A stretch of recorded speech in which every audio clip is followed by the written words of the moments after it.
it shouldn't be a taboo topic, especially for women. So the more that people can hear us talking about it a normal way, I think that's life-changing too, right? And if we make money be an off-limit topic, then we're going to just perpetuate that feeling that it's not for us.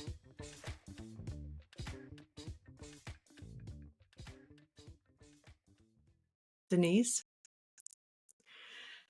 I'm really happy that you're here today because I can't believe that I'm actually talking to the lucky bitch.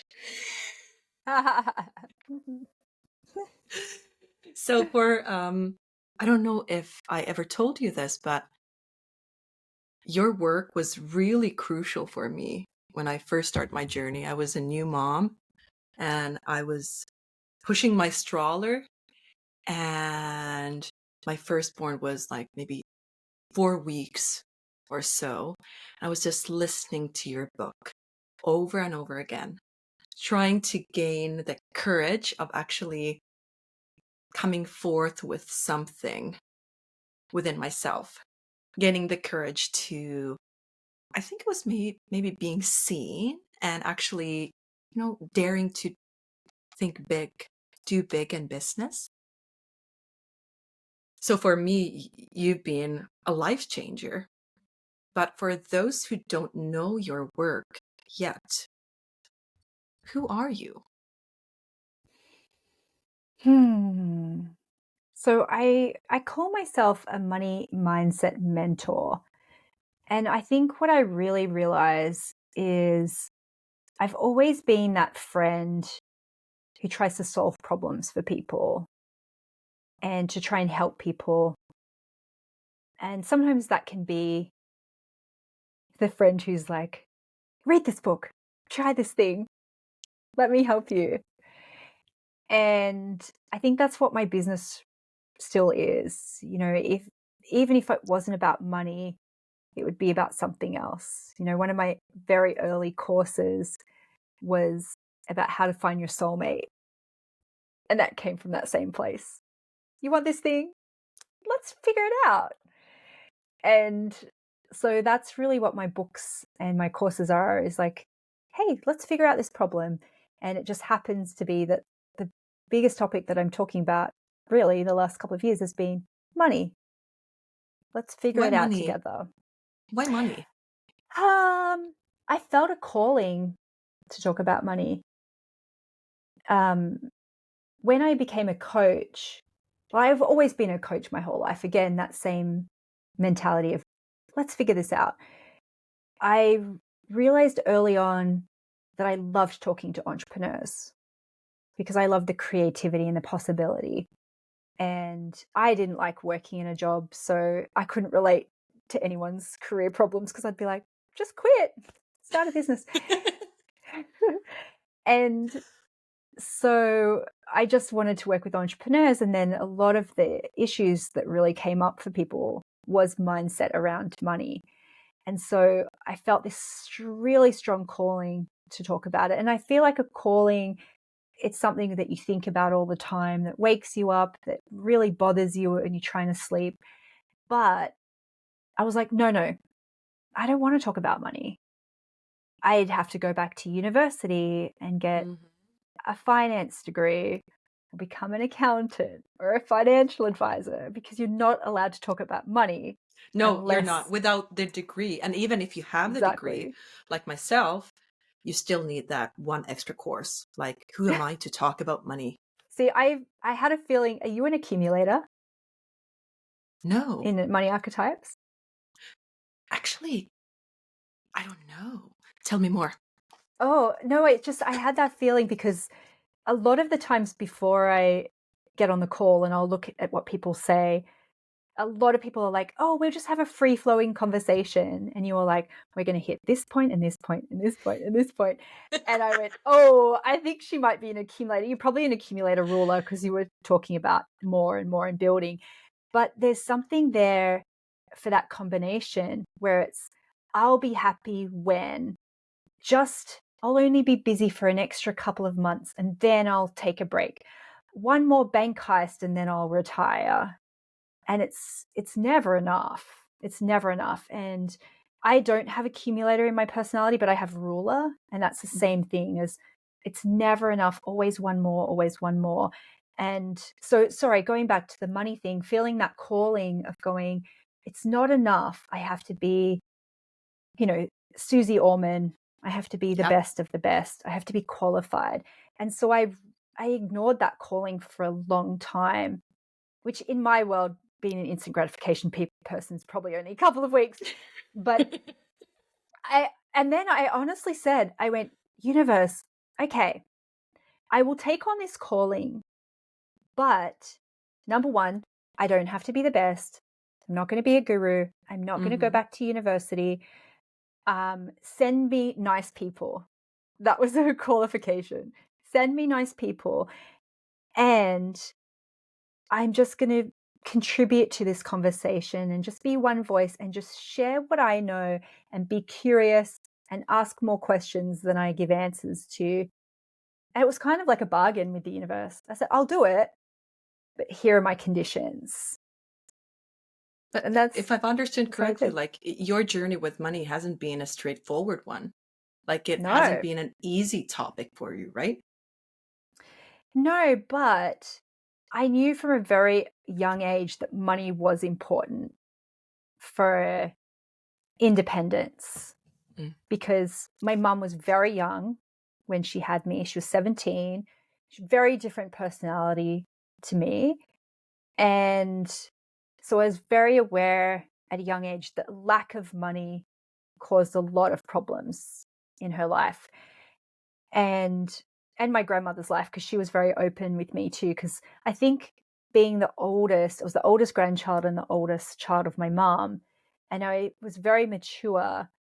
And so all of the women in my life would always say to me, don't get married, don't don't get trapped like we are.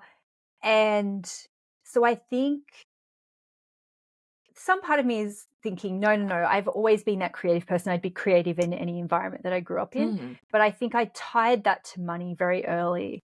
And so I was like, I'm going to be a businesswoman. But back in those days, in the 80s, businesswoman for me meant working in an office. That's all I could see. And probably the suit. The suit was a huge part of it. Yeah. The idea of that, of going, oh my God, you can wear a suit and work in a nice office and have a typewriter. Heels. Yeah. Yes. Oh my goodness. Yes. That's success. Yes. And that's money and independence. And the other side of me, though, is I'm a very creative person too. And so I'd love to make things and I loved dance. And so, when people ask kids, what do you want to be when you grow up? And I was very serious and I would say, well, I want to be either a businesswoman or a dancer, but I can't make money from being a dancer, so I'll be a businesswoman. And I would say that very seriously. That's from a very really young age. wise of you, because for someone like someone that has a degree, like quote unquote in money, I have my master's in economics. I've been afraid of money my entire life. I thought that the degree would help me with I want to create, I want to build something significant, I want to create, build, bring to life. But then at the same time, no one never taught me how to work with the difficult emotions that usually come with money. And that, I think that was something that I was really drawn into in your work, because you were the first ones for me to come like, hey, let's work with those emotions. Let's look what's behind them and see what they may be telling you, and also what you may want to reconsider. Like, do you really believe this? Or are we really ready to change these beliefs around money? Well, I like to be really curious about those things, because actually I'm still not that great with money in terms of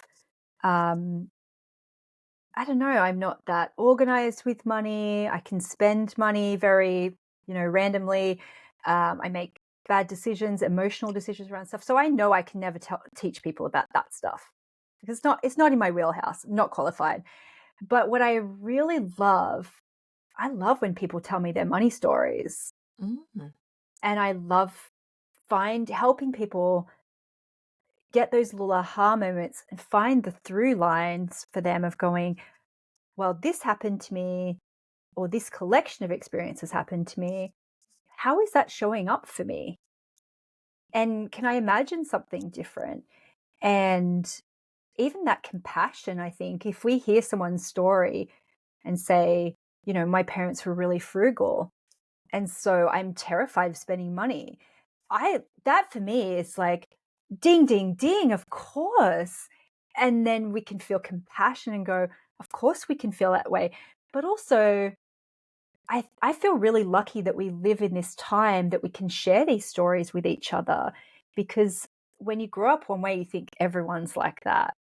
And then you realize, oh, no, that's just my family, or that's just my belief, or that's just the time that I grew up in, or that's the country, or and then it's almost like you don't even have to do a lot of work to change things, because the awareness that something's different. It's like when you meet people from different cultures and your mind gets expanded and you go, not everyone thinks this way. Mm. That's for me, that gives me the tingles of going, oh, that's what we can do. But I can't teach people how to balance uh, like a spreadsheet, or I can't do that. But it's not what I even tell people I can do. So curiosity and fun, finding the funny moments in that too.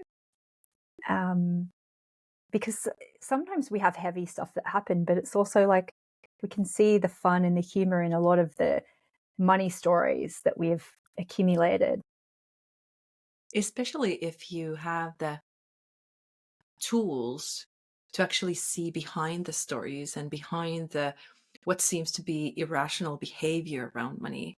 So in a way, just us talking about money and money types or difficult emotions around money is actually raising the awareness and helping other people see like what might be behind this.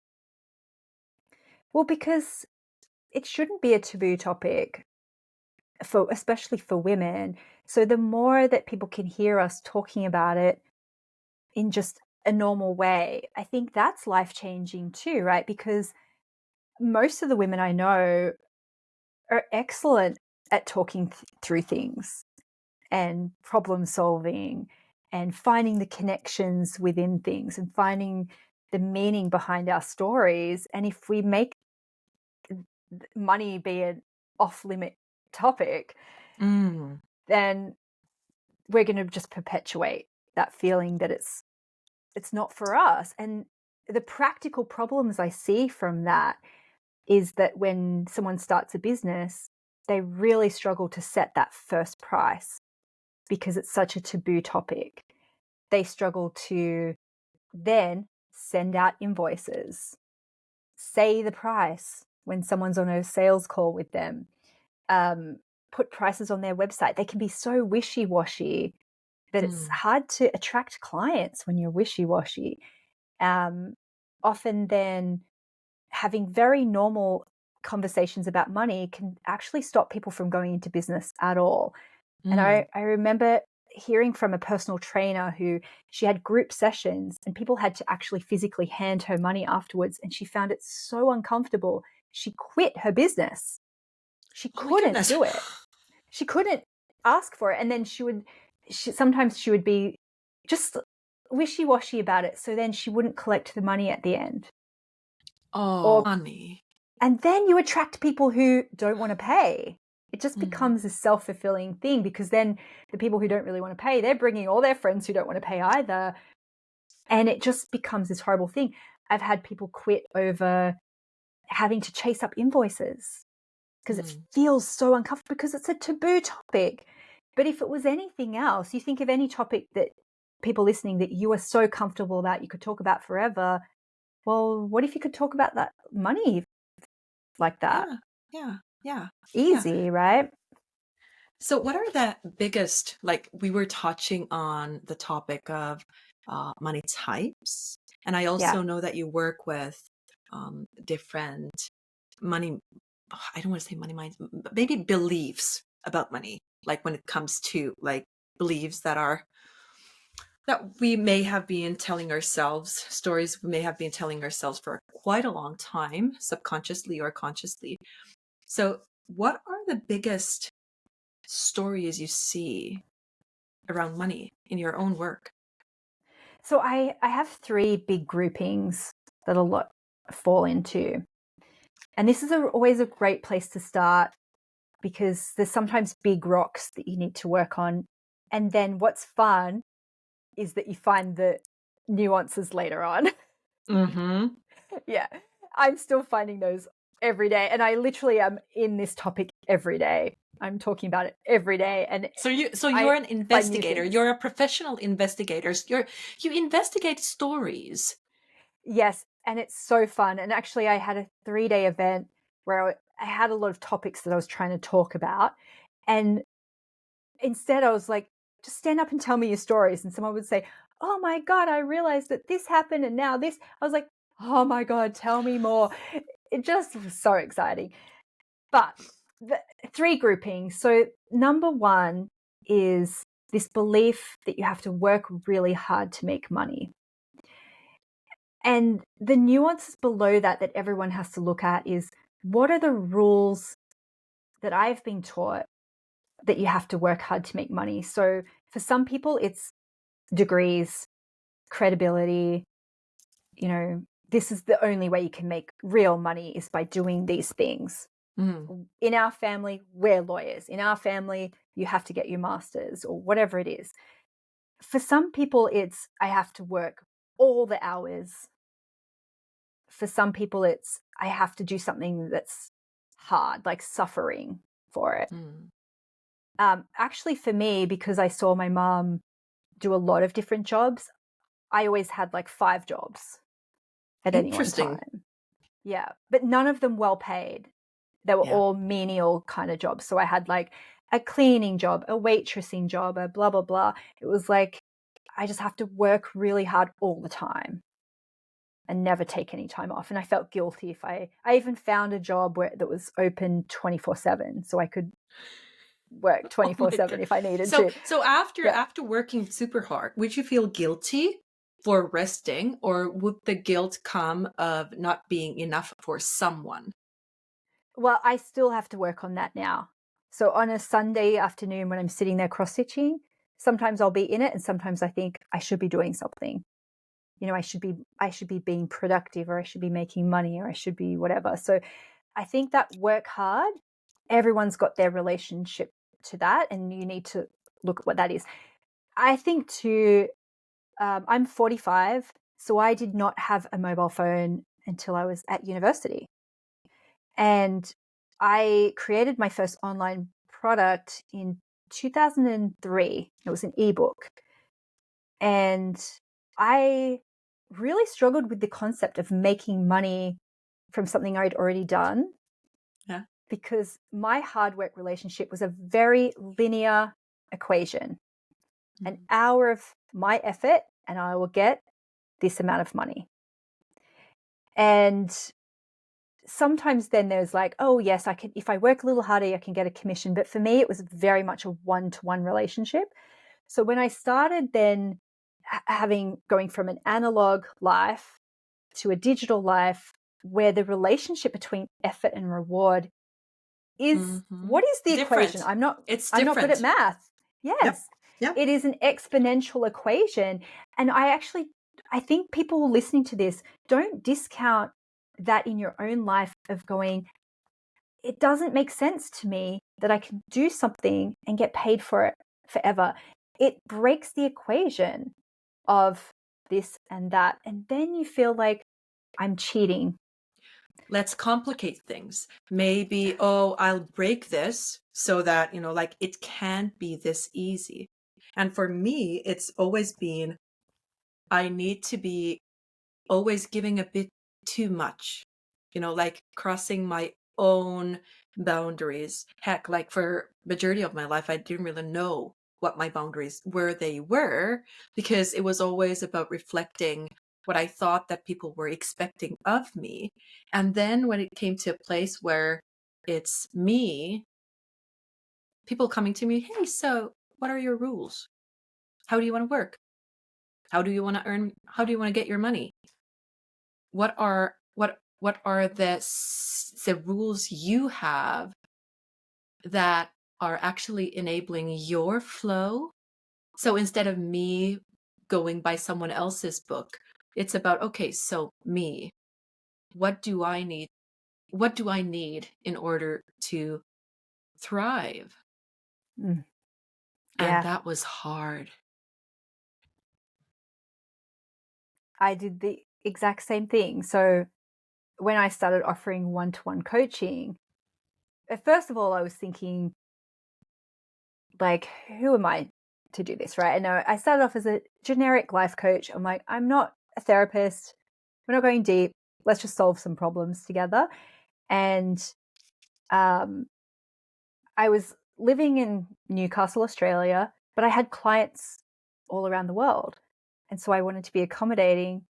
So my first session of the day, 4:30 my time, until 9 o'clock, because I wanted to be, and I didn't have them back to back. It's just that was my available window, Uh-huh. 7 days a week, That's because pretty I was rough. like, I don't want anyone to come and say that doesn't work for my time zone. So I will burn myself out to be available, you know? And then because I didn't have very many clients and I didn't have them back to back, someone would pay for 1 hour, we'd go for 3 hours. Yeah. Oh, yeah. But Yeah. that's not even helpful. Yeah. People would come away feeling like I'd fire hosed them. Yeah. So Yeah. that wasn't even helpful. So I think, as you said, the rules that we have when we have these blocks of work hard, I have to work hard to make money. We don't feel like we're allowed to have preferences. And also, maybe you've only seen one way of working. Hmm. So a lot of people start their business copying a mentor, following a system, not realizing you can do there's no rules about how you deliver, how much interaction, the length, the delivery method. You can, even just for an online course, you can have live bits, you can have audio only, you can have video, you can have text. I've bought a course that was just text. Yes. There's no rules. And when I think of my work, like whether it is building a brand or finding the essence of someone's work, or coming up and finding the structure around a course or an offering, I do a lot of my work in voice messages. And if someone would have told me that, hey, the majority of your time would be out in the rainforest with your dog, listening to voice messages and responding to those messages from a place of centeredness, from a place of your own ease, so to say. That's the flow that my clients are paying me for, because your clients are paying for to be able to work in your flow. So if you're deprived, if you're running yourself too thin, it's not serving anybody. Oh, it's really not. But also there's a scarcity sometimes in that thinking of going, but people don't want that, or who would pay for it? Or this one person said that they wanted it like this, so I have to provide that. Even the most prolific person, there's only so many clients you could serve anyway. And so you think you're not really looking for that many people who are a perfect match. And you know that saying, there's a lid for every pot? Mm-hmm. I just think that for anything that we do in business is ask yourself, what would feel really good for me, even if it feels a bit audacious? And then just be honest about, Just be that audacious. Just be yes, that person, and claim this is it. the And offering. yeah, and there is this one thing that seems to be, I think we're moving away from it, but this glorification around being busy or being stressed or always moving in a really fast paced from one place to another. I think that's also, people have seen that it's not the best for results. Well, it's not, but it's addictive a little bit. So it's actually something I'm working on at the moment. Not the busyness factor, because I even put in my bio, I'm unbusy. And the reason why I do that is that often I'll have people say, even at the end of the call, they'll go, "Oh, I know you're a busy woman, so I'll let you go." And I really push back on that and I say, I'm not busy. Like, I'm really not. I'm intentional, but I'm not busy. But where it has come up for me is that I'm always only just on time for things. Like, so for example, going to dancing, going to classes, meeting up with a friend, I'm only ever just on time. And I said that to someone recently. I said, like, I really want to push myself. I really want to get places early instead of just on time. And she said, "Oh, you mustn't have anxiety because I always get places half an hour early." And I go, no, I have anxiety about it. It's just the adrenaline of, Mm. I always make it, but I have to kind of manipulate time and space to do it. Yeah. I have to will every light to be green. I have to kind of weave in and out.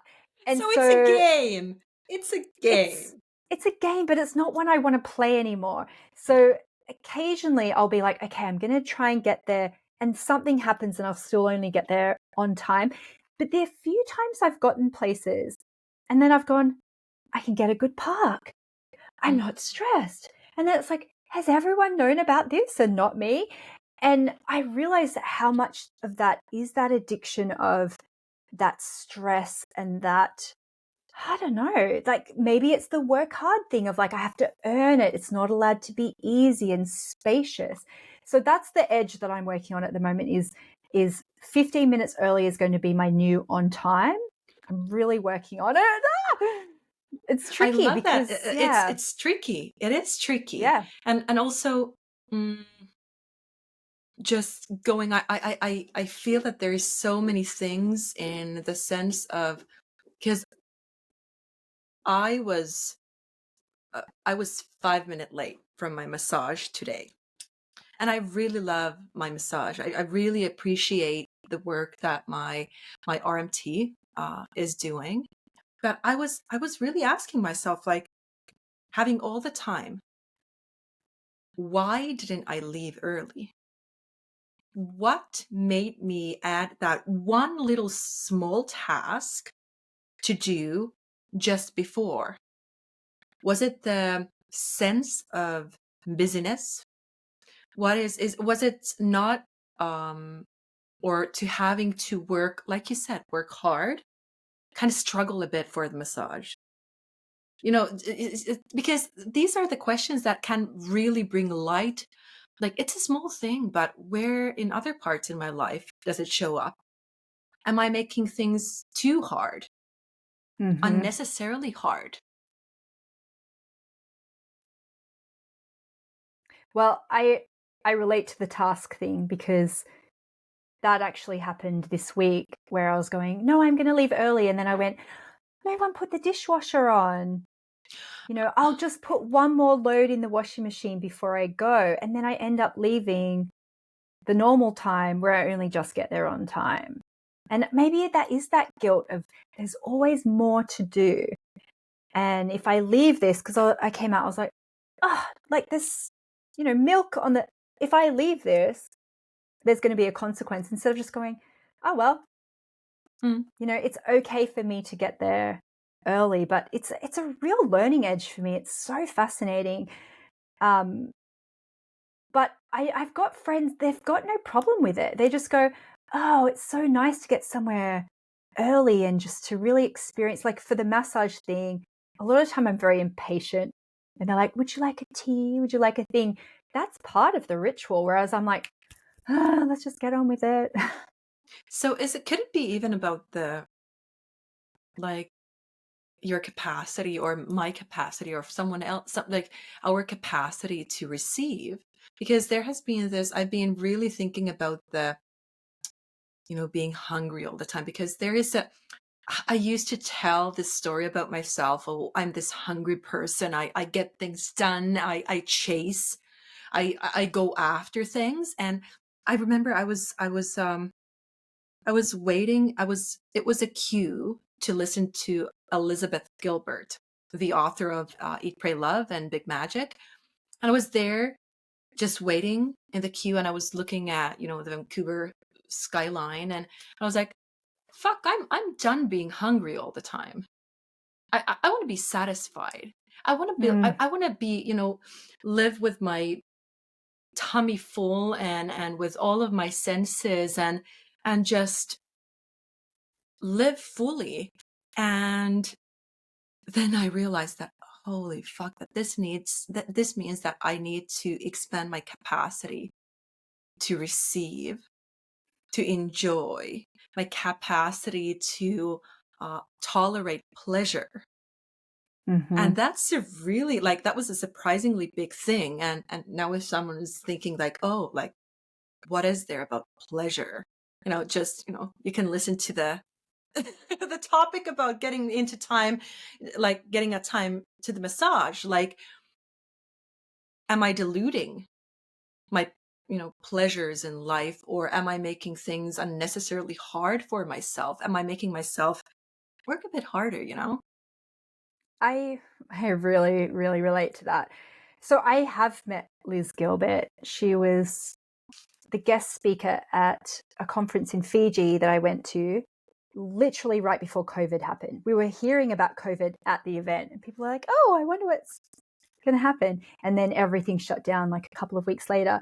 She is that person. She's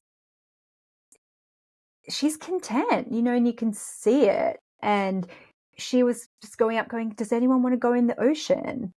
Let's go for a Content. swim. Yes. And I love that you're talking about this, because it's literally this question that's in my mind is enoughness, and I made a really big decision about 2 years ago where I just went, oh, I'm, I'm building a life that is getting bigger and bigger. Where do I want to go from here? And like you, it's such a big part of my identity. I'm a hard worker. I'm resilient. I can do more and more. And um I don't even know if there was a turning point for me, but it was just like, oh, I don't know if I want that anymore. Yes, I do know, actually, one of the things, but I had doubled my business most years for like 6 years. And there I was setting a new goal. And like, I think we'd made 5 million that year. And I was like, well, let's do 10 million for no good reason. Like, there was no reason for it, but it was just like, that's the thing that I do. And I just didn't feel connected to it. And I was asking myself, for what? For why? For what? For why? And what I see in a lot of bro marketing, it's for the chase. It's for the chase. Yep. It's for the ego. It's because it's never enough. But also, I can see the trap that I was falling into, and I've seen people fall into. When you make more money, your life gets bigger and more expensive, and then you have to.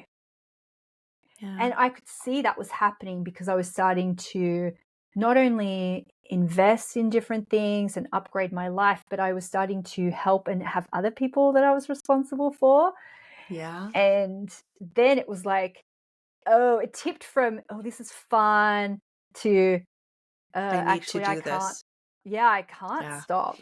And Yeah. I did not want to do that. So it's literally been a 2-year process now of going, what do I really want? What is enoughness? What is ego? And what is what I actually really want? Um, and some of those things are easy to unwind and some of them are not. So some of them were involved other people, other investments and businesses that I was a part of with other people that were their livelihood, family members. Also, shifting dreams for myself that other people were invested in. Like I, built this beautiful big beach house, and it was beautiful, but it was not, it wasn't the right life for me. It was very public, literally. It was in a very, like right on a very busy beach, a glass house that everyone could see into. Yeah. One of my friends bought the house across the road. She could see into my bedroom. She was like, "Hey, babe, this is going to be so much fun." I was like, "Oh," and she's a real extrovert too. She's like, she's like, "I can see you." But selling that, I felt like I was letting other people down. Yeah. Because I was going, people have invested in this dream of like, if you work hard, you can build a house on the beach. And then I was like, I don't want it anymore. But that's okay too. The thing is, like, that's okay. And you can try things out and see what comes out of it. And I would love to go back to being content. And because I've been talking with a lot of founders on, okay, what comes next? After, like, yes, we do have the desire to build and do big and build something meaningful and something that is beautiful. I love good business. I Same. love when business is good. I love when things are aligned. But that means that everything cannot just be about business, because there are different parts of you too. So for feeling content, for feeling that you're truly living a life on your own terms, how do we Yes. do that as driven, as creative, as women who you have many passions? And yeah, how do we do that? Well, someone would say to me, I went to an event, I spoke at conferences, I'd do things like this, and people would say, "Thank you so much for being here." And I realized I was saying, "My pleasure." And I was at a 3-day event. I must have said my pleasure about 100 times. It was such a message because I went, pleasure. No, this is my work. Like, is Mm, this really all my pleasure? And that's not to say I didn't enjoy it. I do enjoy my work, but I was like, but it shouldn't be my pleasure. And it just echoed around in my head enough that I really had to examine it. And now I'm in such a different place now, and I go, I can't believe all I had in my life was work for such a long time, because I was running and I was like, I'm breaking the cycle and I'm going to make money. I think you just run for a while and then you go, no one else, why? I don't need, like, hang on, I'm still running at this pace. I don't need to do it. So I had to remind myself that, and also to remind myself, actually, the dream I had as a kid was to have a stable middle class life. And I kind of mm, overshot that a lot. And then I realized that my dream for my kids is not to be able to afford to buy them anything that they want, is to give them what I didn't have, not the toys and the things and the money, but actually the stable middle class life is what I want to give my kids. That was so hard for me to realize that. I was like, oh, I totally overshot that, which was fine. But then I was like, what brings me pleasure? So as a kid, dance was very important to me. It was really my life. I loved it so much. It saved me in lots of ways. And I'd think about it every day. I'd tap, under my table every day. I'd think about things. A song would come and I'd go, Mark, we used to have a dance to this. And he'd go, okay. And then a couple of years ago, I found this adult ballet studio. And so now I do 8 hours of ballet a week, and it probably even more now because I've got more rehearsals and stuff coming up. I did my first ballet exam last year. When I passed my assessment with a physio to get my point shoes, it was honestly felt better than any business accomplishment I'd had. I got a distinction in my ballet exam last year. I won Ballerina of the Year at my studio. And amazing. that gives me pleasure. Like, it gives me so much pleasure. I can't help smiling. But also then it's crowded out a lot of work for me. So there's business implications to that for sure. So I actually don't know how much money I've made in the last year. I think we've still cracked 1 million in this last year. I actually don't know, because that sounds really irresponsible, but it's like, it's not important to me at this phase. So I've kind of swung the other way a little bit, and I do probably need to find a bit more of a balance back in work again, which I'm trying to do this year. But for me, I was like, my pleasure can't be just work. Mm. I cross stitch for fun. And I noticed that feeling still sometimes on the Sunday afternoons where I think I should be doing something. But also I've noticed a little bit of contentment creep in and going, wow, this feels really nice. Mm. Like, my dogs are sitting here, everyone's happy. Like, it's kind of a smaller life in lots of ways than I felt like I wanted, but it feels more content. And I'm like, oh, this is what I wanted as a kid. This is what I wanted to break the cycle for, not for, I don't know, it's a really tricky thing. And then my ego comes in and goes, well, that means you're not ambitious anymore. Why would anyone want to listen to you? But And you maybe just the like, ambition comes from a different place, because I've been noticing mm, I may not be hungry, but I want to create. I see. I think it's more yes, about the being creative, in business, building something yes, beautiful, something that makes sense. You were asking about my money type uh, in the first few minutes, and I don't know if it makes sense, but I'm a Virgo and I'm a projector. same. Okay. I'm a Yeah. Virgo So, manifestor. Yeah. oh, interesting. Yeah. So Mm-hmm. for me, it's about seeing what works and what could be. And that's what I love about when you have the ability to revisit some of your stories and find the new words, and not only the new words to describe the past, but new words to tap yourself into the future version of you who does not yet exist, but who you're speaking to being with every sentence and every decision. And I love when you're talking about the words and being conscious of what you're speaking, because our words hold immense power. And if we want to be conscious with our businesses, if we want to really build a business that is aligned, that works for us, and it's not our only source of pleasure in life, but being able to get pleasure from other places too. I think being intentional and Yes. being you need to be awake. Yes. Yes. But when you were saying about the stories, I think I had a story that I'm ambitious because I had to be to make money. Whereas I see my kids who've got a soft life, right, compared to me, they are motivated to create for the joy of creating. They're doing their Duolingo stuff. I'm not forcing them to do it.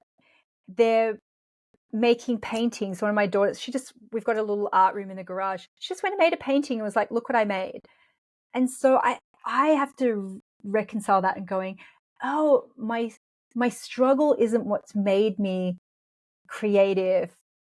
Actually, imagine what I could have done with more spaciousness. That creativity is in me.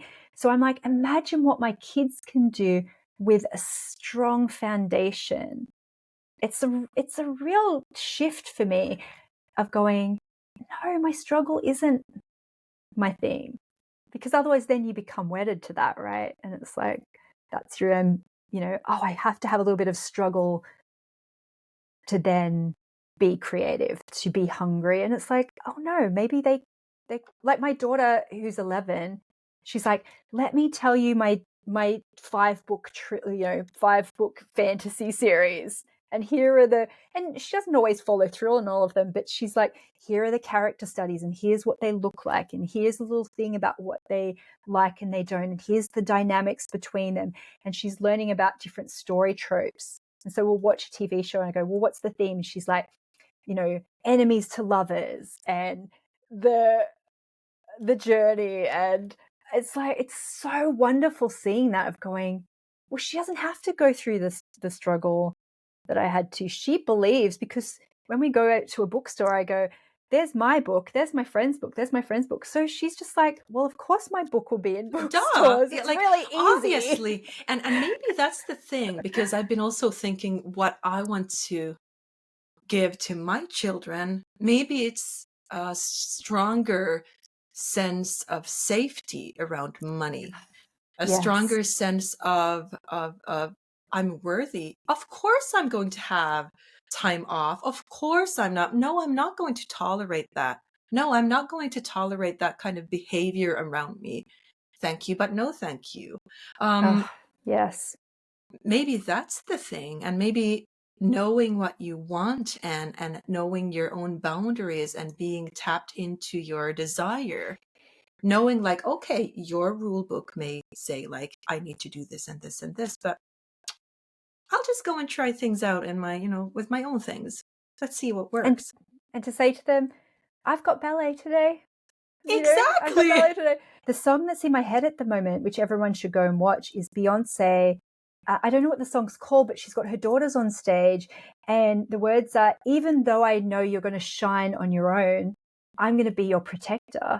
And it's so beautiful, I think, to connect to that for inner child work, and for um, realizing for the next generation too, is that it's like we can teach them and we role model those things, and to share all of the parts of our life with them, and to, be that platform to be like, I will protect you. And I know that you're going to go and do your own thing, because we don't even know what jobs are ahead for them. So yeah, thank you for sharing that.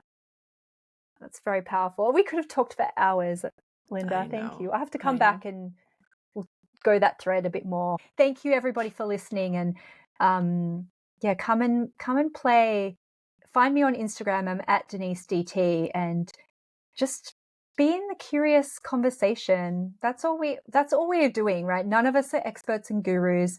We're compassionate and gentle to ourselves, and be curious about what's next, and we grow and change. Denise, thank you for this. Thank Have you. fun. Bye.